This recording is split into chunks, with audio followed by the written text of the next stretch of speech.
大家好，今天我想聊一下两个调理脾胃的药，它们的名字只有一字之差，一个就是健脾丸，还有一个齐脾丸。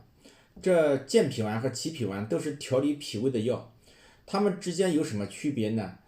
今天我想来谈一谈。我先来说一说健脾丸的主要成分。以前我也说过，主要是党参、白术、陈皮、枳实、山楂、麦芽这几味。从它的配方当中可以看得出，这些成分都是健脾胃的里面补气的中药只有党参一味它的补气功效是比较弱的，还有一点点理气的作用就是里面的枳实，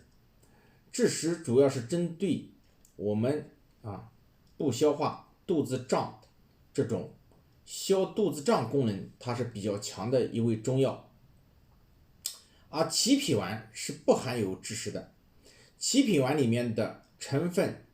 是补和养的成分多一点。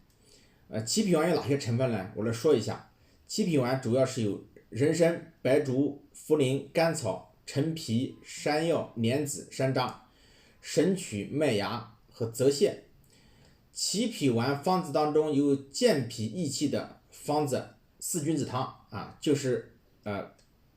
人参、白术、茯苓和甘草这四个中药组成了四君子汤。四君子汤是中医当中补气的方子之祖就是补气的第一个方子就是四君子汤。这个四君子汤再加上山药、莲子这种就是健脾的功效会增强它健脾培中、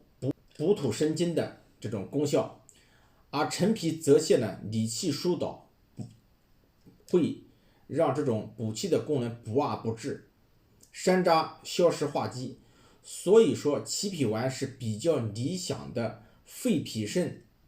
调理用药。健脾丸只能起到一种调理脾胃的作用。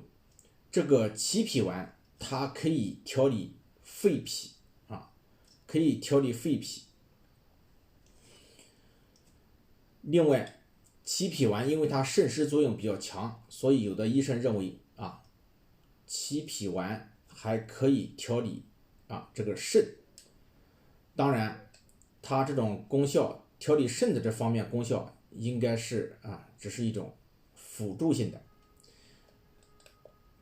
大家是不是觉得齐脾丸的名字比较有意思？它为什么叫齐脾丸？下面我来说一下这个齐脾丸名字的含义。齐脾丸这个齐是指起稚润之阴而不爱阳，蒙稚弱之阳而不伤阴，就是它稚弱的阴阳，让稚弱的阴阳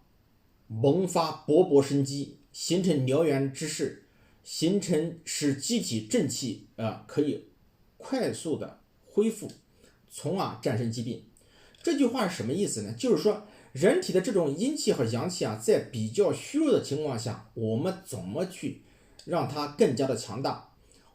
我们是要调动我们自身的力量，让它自发的成长壮大，而不是一味的补，就是补阴或者补阳。比如说补阴，我们用玉竹生地山萸肉这些东西，还有补阳我们用肉桂干姜这些中药来进行补阳。我们是让人体自身的这种阴阳得到一个茁壮的成长。因为齐脾丸一直作为儿科的一个用药，它的药味比较平淡纯正，孩子们呢很容易接受，因而对于孩子们来说，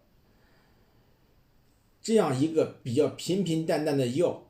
对他们的这种稚嫩的脾胃是一个很好的一个调理用药。另外，对于孩子来说，用药不适宜过猛，我们是用药物帮助孩子恢复身体的阴阳平衡，所以有启发这样的意思。齐脾丸在临床当中主要是用作小儿腹泻的调理，主要是用作小儿这种消化不良这种腹泻的调理，是调理腹泻一个比较常用的中成药。但是我刚刚说了，这个七匹丸对于肺脾都有调理功能。为什么这么说？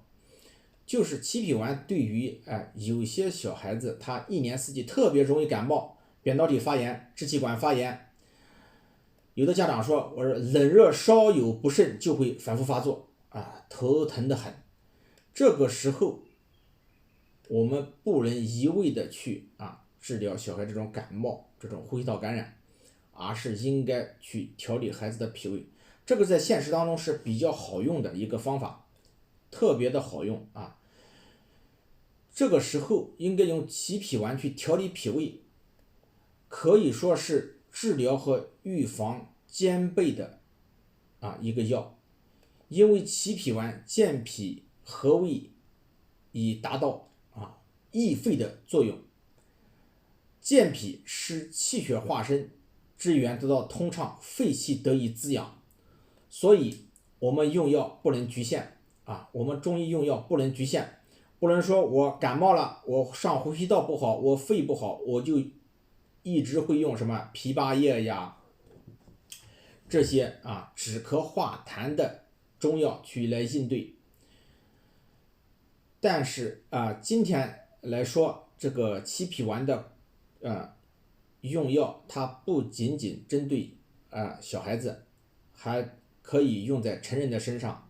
因为对于很多成人来说，同样存在着脾胃非常虚弱的情况，尤其是长期慢性腹泻，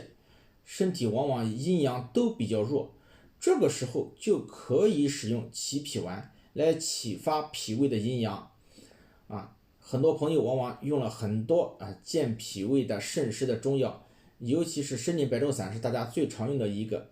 如果你用参苓白术散效果不好又是长期慢性的腹泻，身体又比较弱，这个时候可以尝试使用七匹丸。因为往往我们用药并不是它效果不够强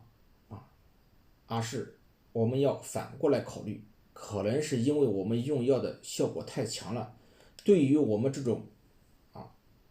虚弱的脾胃来说，这些药显得过重了。这个时候我们就要用一点清清点水的方法用一点比较平平淡淡的药来调理我们的脾胃。今天我就分享到这里，谢谢大家。